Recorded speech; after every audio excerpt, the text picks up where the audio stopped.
ng kautusan ang Regional Office ng Department of Education para sa mga opisyal at kawani na mahigpit na nire-rekomenda sa mga guro na maging maingat sa pagpili ng mga graduate programs mula sa mga accredited tertiary schools.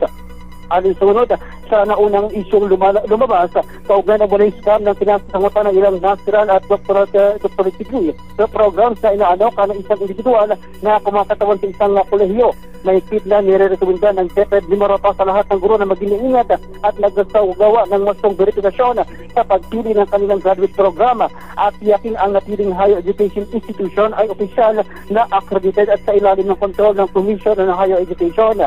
Mahigpit din ipinapahayan ni Director magkipag-ugnayan at magkipag-transaksyon lamang sa napiling paaralan, lalo na sa mga usaping may kinalaman sa enrollment, pagbabayad ng bayarin at pagkuha ng mga school records. Ako si Jun Valter Bantaculo ng Chia, may Super Radio Palawan. Dapat totoo.